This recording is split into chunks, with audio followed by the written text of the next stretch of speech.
오늘 여러분들과 함께 말씀을 나누면서 그냥 내용 전체를 이야기하면 기도에 관한 이야기입니다. 왜 기도에 관한 이야기를 생각하느냐 하면, 저는 어느 목사님을 만나든지 어느 교회에 가서 이야기하게 되면 저는 두란노 교회를 꼭 이야기를 합니다. 두란노 교회의 특징은 젊은 교회고, 두란노 교회의 특징은 기도하는 교회다. 아침 저녁으로 그렇게 모여서 기도하는 교회를 본 적이 있는가? 참 아름다운 교회고 믿음의 성도들인데, 그런 기도하는 교회로 이야기를 하면서 저는 여러 우리 청년들에게 기도에 관한 말씀을 한번 나눠야 되겠다, 그 생각을 하고 있었습니다. 기도, 자 우리 다 같이 기도합시다. 그럼 머리 숙이고 아멘 하면 눈 뜨고, 그것이 기도가 아닙니다. 내가 집에서 밥 먹을 때 기도한다, 잠잘 때 기도한다, 좋아요. 그러나 기도의 자세가 우리에게 어떻게 이끌어가는지를 배워야 되겠다 싶어서 여러분이 많은 말씀을 들었겠지만 전 여러분들에게 그렇게 강조하면서 말씀을 드리고 싶었습니다. 오늘 이 본문의 내용은 이사야 선지자가 자기의 나라 유다 나라가 망할 때에 선자로 불림을 받고 어떻게 될까 걱정하면서 이 이사야서를 썼고, 그의 선지서의 그 마지막 부분 62장, 66장까지 있는데 62장에 가서 결론을 내려갑니다. 사실은 둘러볼 때에 유다 나라 북쪽에 있던 이스라엘 나라는 이미 아수르 제국에 의해서 멸망당했습니다. 지금은 이 유다 나라를 둘러싸고 곧 망하게 할 나라가 바로 바벨론 제국입니다. 그들이 호신탑탑 노릴 때에 우리나라의 왕은 뭐 하느냐, 우리 민족은 뭐 하느냐, 이런 안타까움을 가지고 이렇게 외친 겁니다. 한마디로 말하면 기도해야 된다, 기도해야 된다. 왜냐하면 사람이 살아가면서 여러 가지 일들을 봅니다. 지금도 이스라엘과 하마스의 전쟁이 있습니다. 이리저리 죽는 사람 많을 때 이 전쟁이 빨리 끝났으면 좋겠는데, 그건 우리의 바람이고, 전쟁을 끝내게 하는 것은 우리가 아닙니다. 할 수가 없습니다.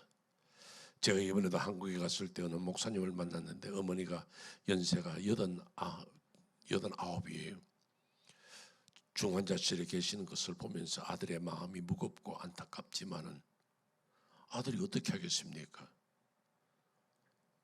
아들이 해드릴 수 있는 건 아무것도 없습니다. 여러분들은 이제 앞으로 좋은 직장 가지고 싶습니다. 학교도 졸업하고 좋은 직장 가지고 싶습니다. 그러나 그게 여러분의 마음대로 안 되잖아요. 결혼해야 됩니다. 왼쪽을 보면 오른쪽을 보면 이런 총각 저런 처녀 있습니다. 그러나 내 마음대로 안 됩니다. 결혼했지요.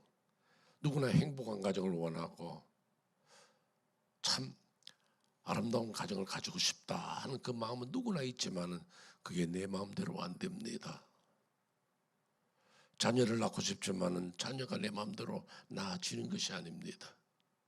모든 게 내 마음대로 되어지는 것은 한계도 없습니다. 그렇기 때문에 우리에게 요청하는 것은 그럴 때 기도해야 하지 않느냐 하는 그 이야기예요. 나라가 망할 때 이사야 선지자가 뭘 어떻게 하겠어요? 백성들을 향해서 이야기합니다. 우리 나라를 위해서 기도하자. 나 역시도 나라를 위해서 기도할 것이고 우리는 기도할 것이다. 여러분들도 오늘 이 말씀을 나누면서 기도를 한번 배워보시기 바랍니다. 이미 이 목사님을 통해서 기도란 무엇인가를 많이 들었습니다. 그러나 오늘 이사야 선지자를 통해서 주시는 본문을 통하여 우리가 기도에 대한 자세를 한 번 더 세워보고자 원하는 것입니다. 제가 여러분들에게 오늘 이 아침에 두 가지 이야기를 드리려고 합니다. 첫째는 뭐냐면 여호와로 기억하시게 하는 자들이 되자 하는 그겁니다. 먼저는 여러분들의 기도에 대해서 좀 더 말씀을 드리고 이 기억하시게 하는 일을 말씀을 드리죠. 조금 전에 이야기 들은 것처럼 우리가 아무것도 할 수 없다는 무능력을 느낄 때에 우리 기도해야 되겠구나. 정말 그 생각을 많이 하게 됩니다. 내가 할 수 없으니까요. 무엇 하나 내 마음대로 이루어진다면 내가 하지요. 그러나 살아보면요, 다 내 손을 떠날 수 있고 누군가 도와주지 않으면 안 되겠다는 그 생각을 합니다. 우리 복음성가도 있잖아요. 괴로울 때 주님을 보라. 괴로울 때 주님의 얼굴 보라. 그렇죠. 괴로울 때, 답답할 때, 전쟁이 일어날 때, 갈 길을 모를 때, 그때 우리가 머리를 숙여서 기도하고 하나님 날 도와주세요. 나는 할 수 있는 게 하나도 없습니다. 제가 제 몸을 가지고 있지만 얼마나 건강하게 하고 싶어요. 뭘 먹으면 좋다, 뭘 먹으면 나쁘다, 이렇게 돼야 된다 해야지만은 내 몸은 내가 마음대로 할 수 있는 게 하나도 없었거든요. 제가 목사님들을 만나고 성도들을 만날 때 전부 다 그렇게 인사합니다. 아마 나 좀 기분 좋게 하려고 그런지 몰라요. 목사님 건강해 보이십니다. 그래요. 그럼 저는 꼭 대답하는 거, 껍데기만 그렇습니다. 그럽니다. 왜요? 겉은 볼 때 멀쩡하지만은 속은 아무도 모르잖아요. 어느 날 이상해서 병원에 가니까 뭐가 생겼습니다. 어떻게 됐습니다. 그때는 깜짝 놀란단 말이에요. 내가 내 몸을 그렇게 보살피지만은 내 마음대로 안 된다는 거죠. 내가 내 가정을 그렇게 잘 이끌고 싶지만은 내 마음으로 안 되는 거거든요.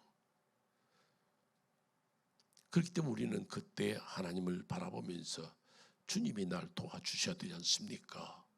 내게는 주님밖에 없는데 하는 그런 담대한 마음, 용기를 가지는 마음, 그것이 우리에게 필요한 겁니다. 제가 팬데믹 이후로 많은 목사님들과 대화를 나누면서 제가 자주 하는 이야기가 있습니다. 자, 여러분들 개인적으로 그런 이야기를 한번 생각을 해보세요. 상상만 하세요. 실제로 있을 일은 아니라 되고요. 집에 불이 확 났습니다. 기가 막히잖아요. 집이 활활 다 탔습니다.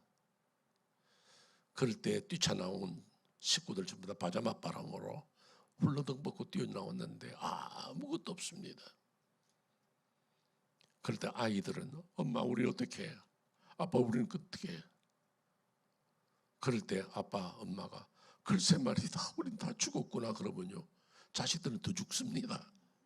근데 이놈아 아빠가 살았는데 무슨 걱정하고 있어? 내가 너희들 바꾼길까 봐 걱정하지 마라.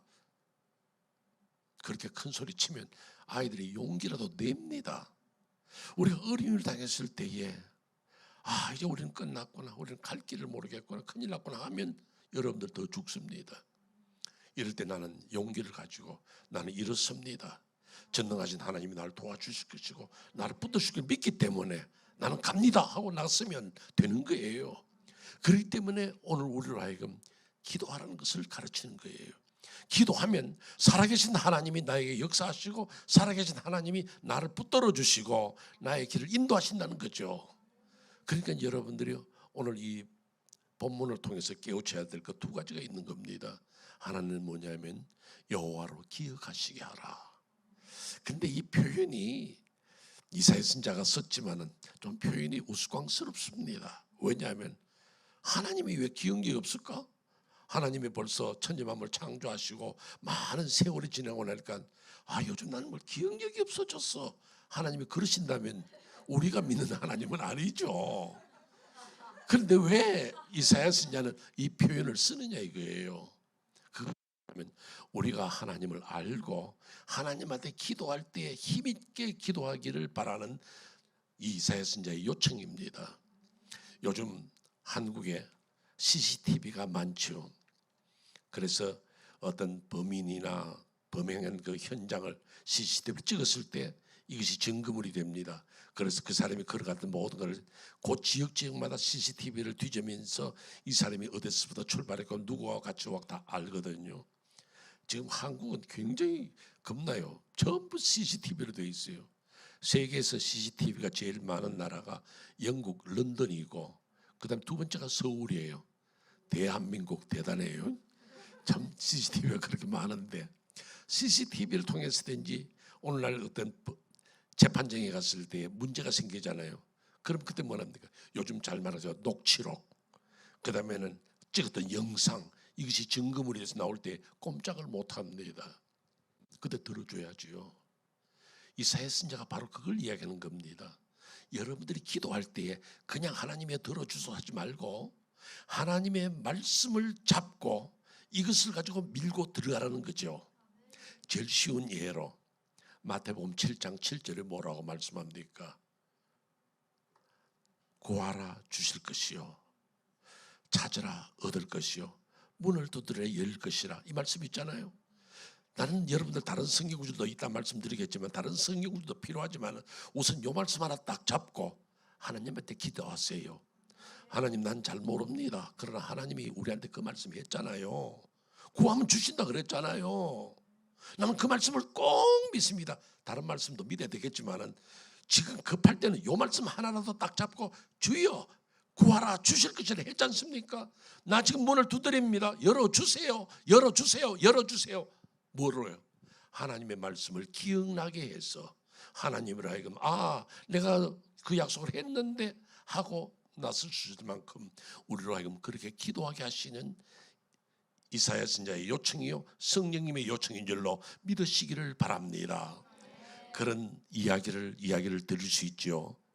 뭐냐면 솔로몬이 왕이 될 때에 그의 형이 그 자리를 뺏으려고 했습니다. 그때 어머니 밧세바가 다윗 왕에게 나갑니다. 다윗 왕에 나가서 당신이 옛날 나보고 뭐라고 그랬어요? 당신이 내 아들 솔로몬을 왕 세운다 그랬습니까? 그렇게 따지고 듭니다. 열왕기상 1장 17절이죠. 이 말씀합니다. 그가 왕께 대답하되 내 주여, 왕이 전에 왕의 하나님 여호와를 가리켜 여종에게 맹세하시기를 네 아들 솔로몬이 반드시 나를 이어 왕이 되어 내 왕위에 앉으리라 하셨거늘 그럽니다. 당신 약속했어요. 내 아들 솔로몬을 왕 세운다 그랬죠. 들어줘야 됩니다. 그때 다윗이 꼼짝 못하죠. 왜? 그 약속을 기억하게 하니까요. 마찬가지예요. 중요한 것은 오늘 우리가 하나님 앞에 기도할 때마다 하나님의 말씀의 약속을 부여잡고 기도할 때 그 기도가 힘이 있는 거예요. 그냥 들어주소서가 아니라 나는 하나님을 믿습니다. 하나님 내게 말씀하셨죠. 구하면 주신다고, 찾으면 찾게 하신다고, 문을 두드리면 열어준다고 그랬으니까 내가 지금 답답한 직장의 문이 닫혀 있습니다. 열어주세요. 문을 두드립니다. 건강의 문 열어주세요 하고 주님 앞에 기도하는 겁니다. 그러나 단순하게 그것만은 아닙니다. 여러분들이 마태복음 7장 7절만 아니라 성경 전부를 거의 다 여러분들이 인용할 수 있는 하나님의 약속입니다. 옛날에 하나님이 약속하셨기 때문에 그것을 구약이라 그럽니다. 예수님 이후로 주님이 약속하셨기 때문에 그걸 신약이라 그럽니다. 이 구약과 신약을 여러분들이 항상 여러분의 약속의 증거로 딱 삼고 그것을 품고 하나님 앞에 기도하면 더 놀라운 능력이 나타납니다. 누구를 병을 고치셨죠? 나도 그거 믿습니다. 내 병도 고쳐주세요. 누구의 가정 문제 해결하셨잖아요. 누구 집에 아들이 없을 때 하나님이 허락하셨죠? 그럼 나도 그렇게 기도합니다. 도와주세요 하고 하나님의 말씀을 부여잡고 기도하는 거예요. 그런데 여러분들은 아멘 하시지만 문제가 하나 있어. 여러분들이 아는 성경이 없어. 약속을 내놓을 만큼 끈질기게 내세울 그게 없다 이 말이에요. Please, 제발 성경 좀 읽으세요. 맨날 목사님이 이야기해도 그때뿐이야. 그때도 목사님한테 성경 하루에 한 장은 읽겠습니다 했던 분들이 지금은 한 장은 온데간데 없고 그냥 아이들 친구하고 노는 것만. 여러분 그러지 마세요. 성경을 꼭 읽으세요. 그래야 그 약속의 증거가 내 가슴에 살아있고 이 말씀을 붙잡고 나갈 수 있는 거예요. 첫째는 여러분들이 성경 말씀을 읽어야 됩니다. 한 장이든 두 장이든 석 장이든 이를 악물고 읽어야 돼요.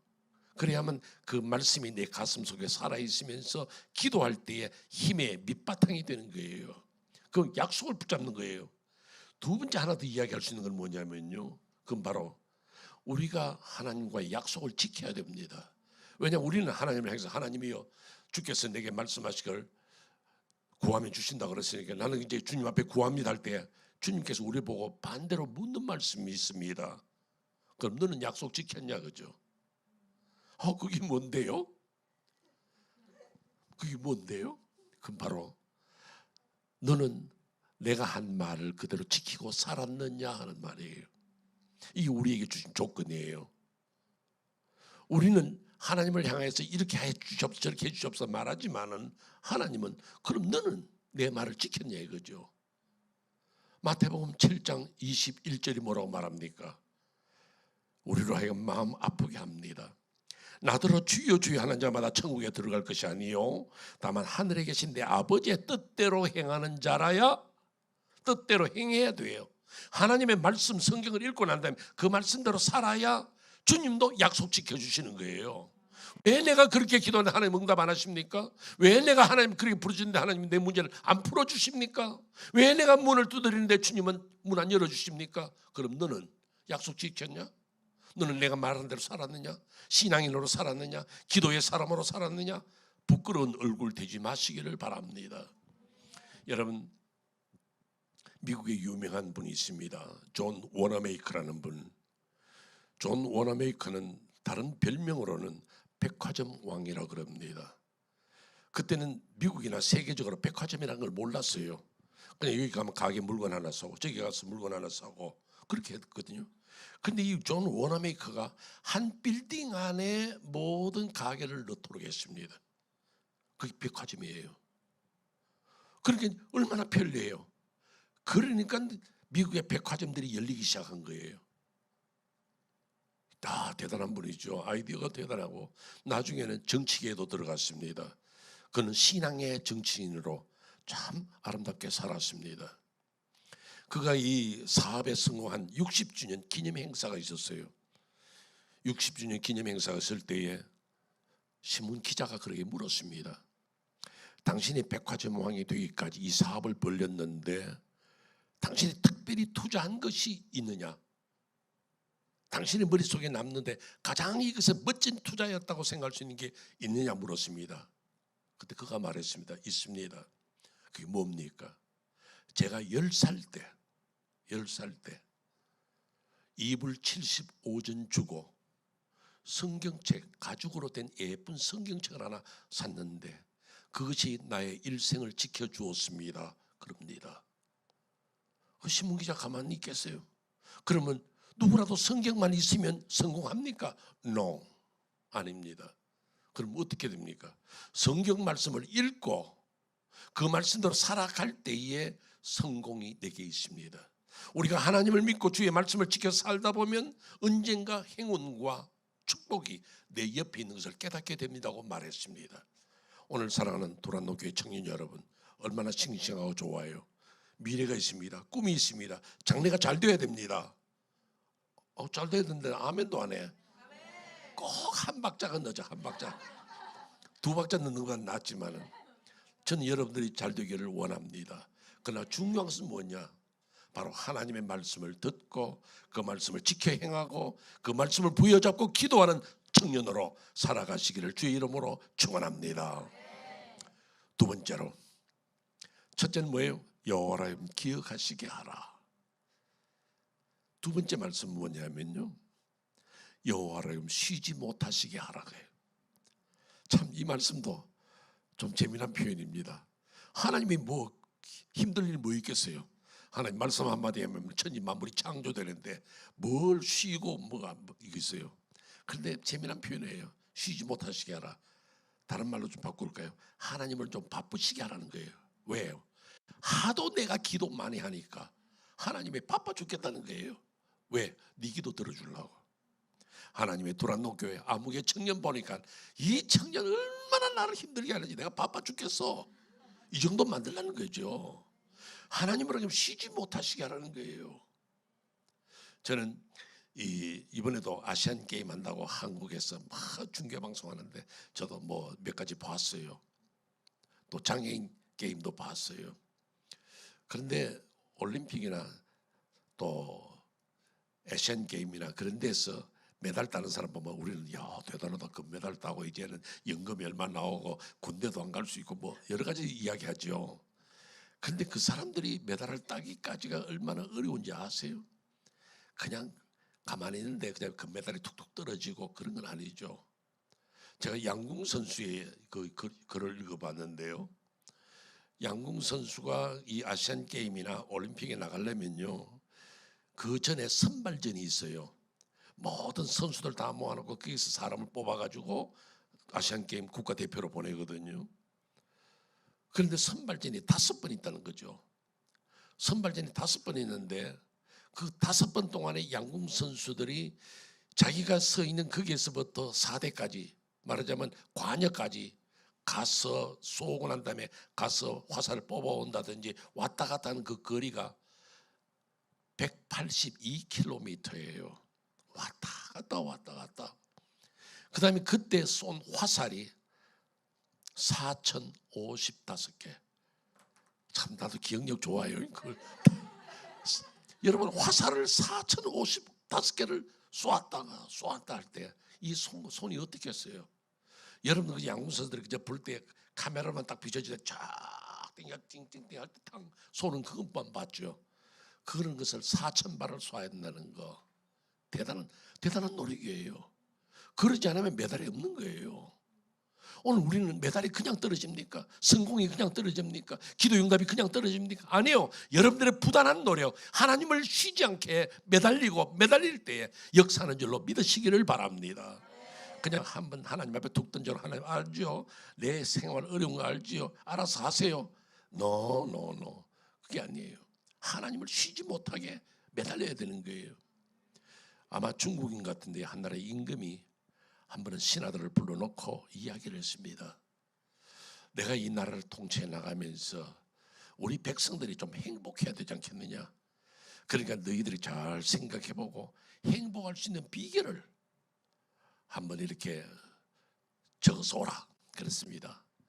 그러니까 그 신하들마다 전부 나름대로 이렇게 하면 성공한다, 이렇게 하면 성공한다 다 적어가지고 왔는데 그걸 모아보니까요, 술의 한 차분이야. 그러니까 임금이 야 백성들이 이걸 언제 다 읽냐? 이걸 언제 다 읽어? 그러니까 줄여. 그러니까 알겠습니다.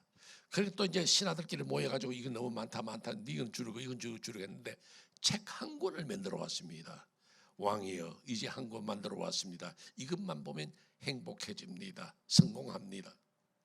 야, 이거 언제 프린트 해가지고 백성들에게 나눠주고 이걸 읽게 하겠냐?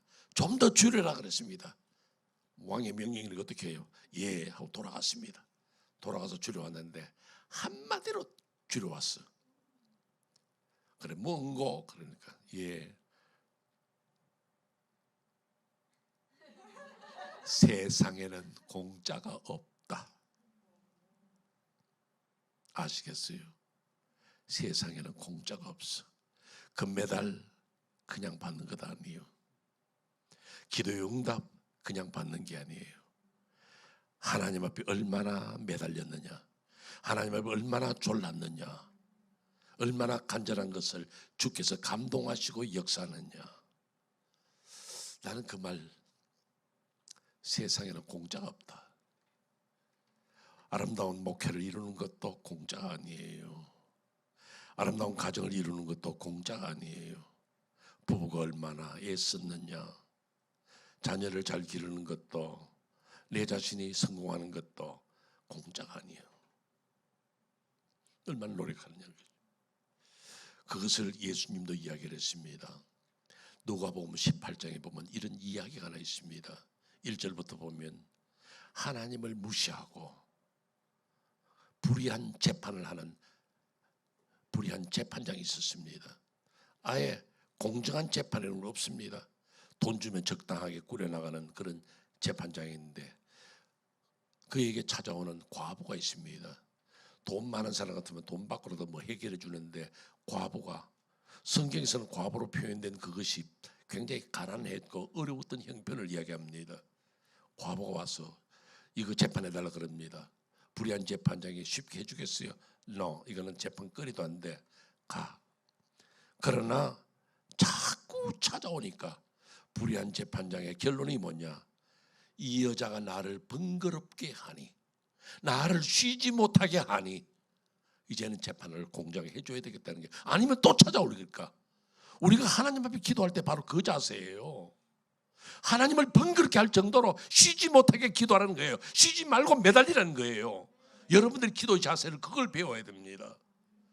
그러면서 저는 여러분들에게 이 기도 자세를 말씀드리면서 결론적인 이야기를 하나 하려는 거예요. 그게 바로 뭐냐면, 지금의 인도에 예전에는 한 이슬람 제국이 다스릴 때가 있었습니다. 그것을 무갈 제국이라도 그러고 무굴 제국이라도 그래요. 그 무갈 제국에 한 왕이 신하들 데리고 사냥을 갔습니다. 사냥을 가서 숲속에 들어갔는데 이슬람들은 하루에 5번 기도합니다. 그런데 딱 기도의 시간이 되니까 신하들을 제쳐놓고 사냥도 그만두고 저 숲속에 들어가서 자리를 깔고 굴러앉아서 기도를 합니다. 바로 그때 그 숲속에 살던 한 여인이 자기 남편이 외출을 했는데 돌아오질 않아. 걱정되죠. 그래서 이게 무슨 일인가 싶어서 놀란 마음으로 급히 뛰어가는데 황제인 줄 모르고 황제를 치고 그냥 막 달려갔습니다. 황제가 기도하다가 눈이 번쩍 떠지면서 보니까 어떤 여자가 뛰어가거든요. 저 여자가 황제도 몰라보고 또 나는 기도하는데 이렇게 무시해가면서 저 여자를 잡아야 되는데 하는데 그 여자가 달아나 버렸어요. 얼마 있다가 그 여자가 돌아옵니다. 신하들 앞에 신하를 시켜서 붙잡았지요. 붙잡았는데 너 감히 황제를 갖다가 무시하고 황제를 부딪히고 뛰어가고 특히 나는 기도하는데 그렇게 할 수 있느냐? 그럼 벌을 내리겠다고 그랬습니다. 그때 그 여인이 이렇게 말했습니다. 저는 제 남편만 걱정되었기 때문에 내가 뛰어가는데 아무것도 보이지 않았고 무엇에 부닥쳤는지 어디에서 넘어졌는지 난 그 생각 안 합니다. 나는 뛰어갈 때 내 남편밖에 생각지 않았습니다. 그런데 황제께서는 기도한다 그러면서 부닥친 것도 알고 황제께서는 누가 부닥친지 눈을 뜨고 살펴보고 그건 기도가 아닙니다. 기도는 그렇게 하는 거 아닙니다. 그 말을 들을 때 황제가 부끄러웠습니다. 그 일을 용서해주고 보내놓고 난 다음에 신하들에게 말했습니다. 평범한 여인이요 율법사도 아닌데 나는 기도란 것이 무엇인가를 배웠다. 그랬던 거예요. 기도는 여러분들 하나님을 기억나게 하면서 말씀 붙잡고 기도하는 거예요. 기도라는 건 뭐냐? 쉼 없이 기도하는 거예요. 그러나 결론적으로 기도는 집중하는 겁니다. 여러분은 기도하다가도 전화 오면 전화부터 받고 기도하다가 누가 부르면 하고 이야기하고 여러분들 신경 쓰지 마세요. 나는 오직 하나님께로만 향한다. 내 중심은 하나님밖에 없다. 내 기도를 들으신 이는 주님이시요 나는 주님 앞에 무릎을 꿇고 주님 앞에 기도하니 주여 나를 기억하여 주옵소서. 그렇게 기도하면서 기도 응답을 받고 기도에 장래가 있는 성도들이 되시기를 주의 이름으로 축원합니다.